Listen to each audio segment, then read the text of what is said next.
Crossfade to Interior Abbott's Mead, Kubrick's estate, day. Blue Danube continues, though somewhat muted, now diegetic, emanating from an unseen record player. A giant, almost wall-sized print of the painting Napoleon Bonaparte at the Battle of Austerlitz, 2nd December 1805, by Francois Girard fills the screen. Kubrick enters the frame, seen from behind, his hair sticking up, messily in many directions. He stands at the center of the painting, taking in the image. Kubrick leaves the painting and we follow as he walks around his study. He peruses his massive bookshelf. First we see books related to his previous and unrealized works. Clean Break by Lionel White, The Killer Inside by Jim Thompson, Paths of Glory by Humphrey Cobb, The Burning Secret by Stefan Zweig, Vladimir Nabokov's Lolita, The Magic Christian by Terry Southern, Peter George's Red Alert under pen name Peter Bryant, Arthur C. Clarke's 2001, a collection of Look magazines, other assorted volumes. Then the subjects change and become uniformly themed. Napoleon, hundreds of volumes of texts on the Emperor. Kubrick fingers the spines of the texts, searching for a specific book. He finds it and opens it as he walks to a large wooden writing desk, central in the study. On the desk is a messy array of papers, small black notebooks, photographs, and personal tape recorders. A yellow typewriter sits directly center. Kubrick sits down, paging determinately through his tome. Dissatisfied, he slams closed the book and sets it on the table. He loads a fresh sheet of paper into his typewriter and begins to type. We see what he is typing. On the page, as he types, Dear Felix, were Napoleon to greet the son of Charles Maurice de Talleyrand Perregard, how would he address him? Regards. Kubrick withdraws the typed page from the typewriter, signs it, then fumbles in a few desk drawers until he finds an envelope. He packages the letter, addresses it, and affixes postage. He grabs a couple other sealed letters, all addressed to Professor Felix Markham as well. Standing and walking out of the study, we get a wider view of the room and its contents.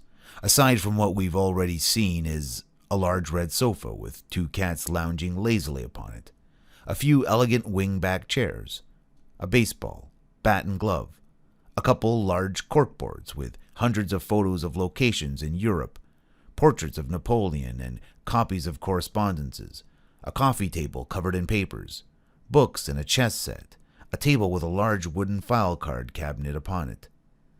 Finally, as he leaves the room, we land on a record player sitting on a table with hundreds of records stacked beneath. As he exits, he takes the needle off the groove and Strauss is silenced. Cut to Interior, Kubrick, Kitchen, Day, continues. Christiane Kubrick, Stanley's wife, age 36, is slicing onions at the kitchen island. She sports short, dark brown hair and a smart top. Kubrick enters from the door behind her, creeping up quietly, unnoticed. He grabs a Polaroid camera from a counter and holds it up as he approaches. When he gets directly behind her, he shouts, Fromage! Christiane, startled, whips around, knife in hand, and is met with a flash of the camera. Kubrick laughs loudly. The picture ejects into Kubrick's waiting hand and begins to develop. Christiane speaks with a light German accent. Oh, Jesus, Stanley, I could have stabbed you. I'm willing to suffer for my art. He looks at the photograph and shows it to Christiane. She looks terrified in it, holding the large kitchen knife by her face. It's reminiscent of Shelley Duvall in The Shining. Christiane laughs and grabs the photo. Hardly your best work. Well, Christiane, you can only do so much with the subjects available. Christiane laughs and hits him with the photo. What are you making? Bubble and squeak. You certainly do. Ha ha. It's an old English dish. Lots of taters. You'll love it. I'll love it. You will love it. I love you. Because I bubble and squeak? Because you sparkle and shine. And squeak. They kiss. Then Christiane notices the envelope in Kubrick's hand. More? He knew what he was getting into. Oh, I doubt that very much. How many is this? I don't know, 100? At least that. I don't understand why you don't just phone. Imagine the burden of receiving such a deluge of calls from me. He'd, quite reasonably, never pick up. However, he graciously responds to our gentlemanly correspondence. He always writes back. Well, there's at least one back today. And a stack of other stuff. Something there from MGM. Christiane gestures with the knife to the kitchen table. Kubrick ambles over and sifts through the mail. There is a small package addressed from Terry Southern. Package from Terry. He hands it to Christiane to open. She does so with the kitchen knife. We don't see the contents. I like Terry. I've always liked Terry. A real Southern gentleman. You love that joke. I do love that joke. Looks like a book. Bonaparte? No, something different. No time for diversion right now. Add it to the pile. I think I'll read it. Be my guest. Terry's been on me to meet Jack Nicholson. Says the work he's doing on Easy Rider is extraordinary. Are you going to meet him? Perhaps. I still have my heart set on Hemmings. Or perhaps Home. I like Home. Kubrick, having sifted through the large sack of received letters, lands on the one from MGM and opens it. He reads.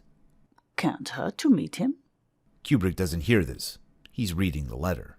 Do you want carrots in this? There's not normally carrots, but we could go wild and... Hold on. She goes back to chopping onions. Kubrick finishes reading, then crumples the letter. Well, shit. Shit what? Bondarchuk. Am I supposed to? Sergei Bondarchuk. He's directing a Napoleon film for De Laurentiis. With MGM? No, they would never undercut me like that. Columbia. So what? There's tons of flicks about Napoleon. And they're awful. The only decent one was War and Peace. So this will just be another awful... Bondarchuk made War and Peace. Oh, well, so what? He could, quite probably, do it. He could do his version of it. You know what he can't do? Make a Stanley Kubrick film. Kubrick sits at the kitchen table, uncrumpling the letter and rereading it. Christiane puts down her knife and moves over to rub his shoulders. Don't stress, my love. Your hair will fall out. What's left of it? Kubrick chuckles and pats her hand.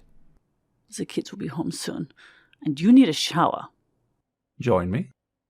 What part of the kids will be home soon? Just leave the door open. She kisses him. That way, I can hear you bubble and squeak.